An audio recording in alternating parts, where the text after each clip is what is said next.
touch my hair. Crown. Okay, look, I'm not Solange, but I got a message.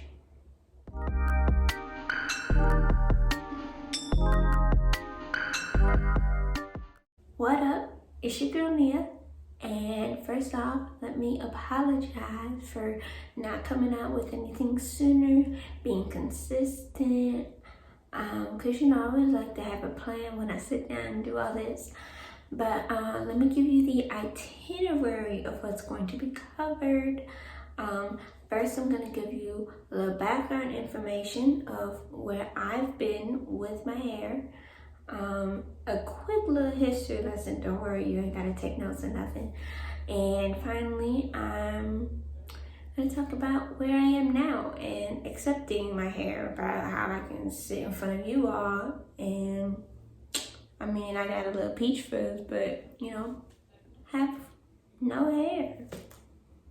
So to talk about where I've been, I've always had long natural hair.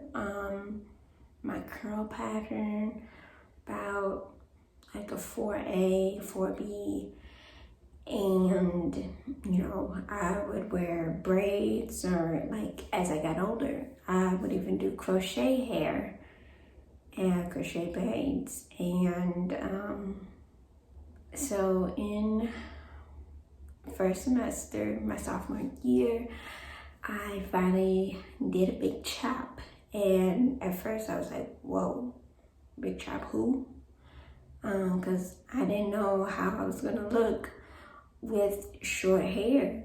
I thought I was gonna look like a guy. And I remember getting it done, and the beautician, she actually held her hand over my eyes. When she first took her hands off my eyes and I saw my hair after she cut it, I was like, what am I gonna do now? Because the hair is already gone. I'm not gonna ask her to glue it back on. I couldn't bring myself to tell her, no, I don't like it. So I was like, ooh. Matter of fact, I thought I was looking like Kid and Play, about to have a house party. But here's the important thing. It took me some time, but I owned it.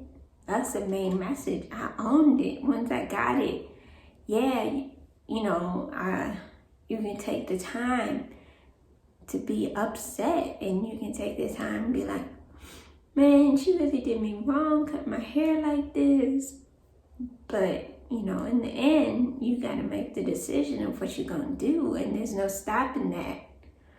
So I'm gonna give a little quick history lesson, little crash course, little verbal dissertation. Matter of fact, I even got some notes here, just so I don't forget to anything.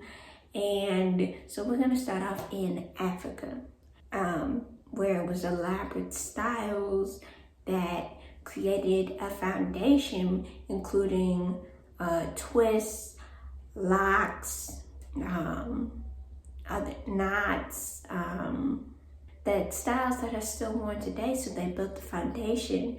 And then, matter of fact, hair denoted, signified the cultural and spiritual meanings for men and women. So it was very important back then, and of course the foundation, so there's still roots.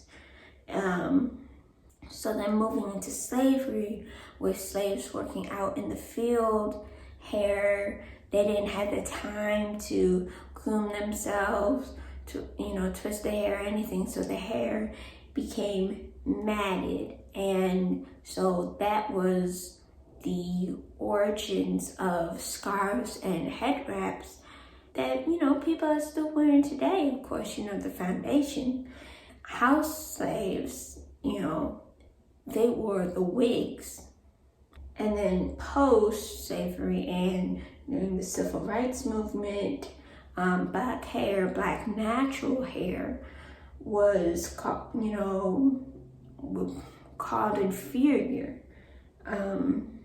Matter of fact, hair was even compared to wool.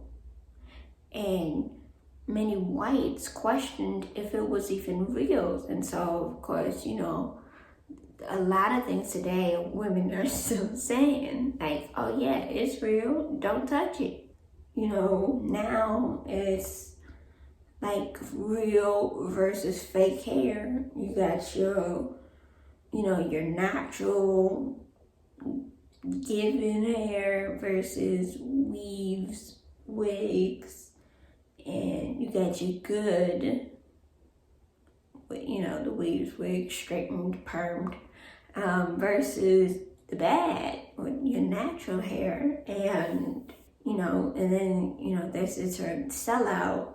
So when you sacrifice your integrity, your roots for importance, conformity, popularity, to bring everything together, is that hair clearly has an importance, profound importance in the Black community. And so, losing it altogether, that's a whole nother story. In the article, it was quoted from Lenita Jacobs Huey.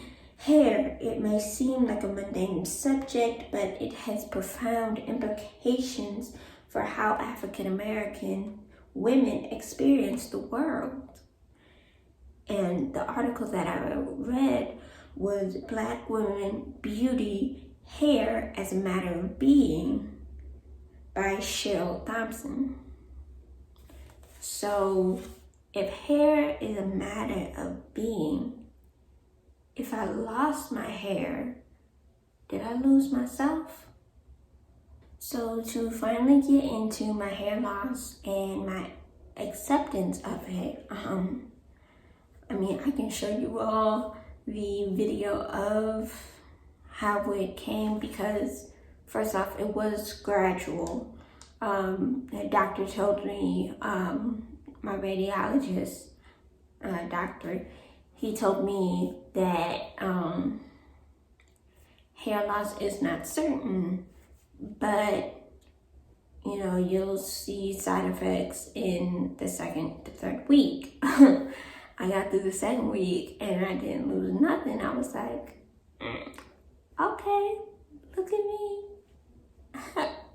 But third week came around, and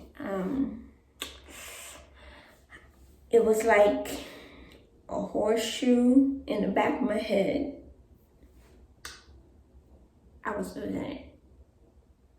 Yeah, it was coming out everywhere, coming out on pillows, hats, even coming out as I'm just walking around. It was, I finally got used to and accepted the big chop.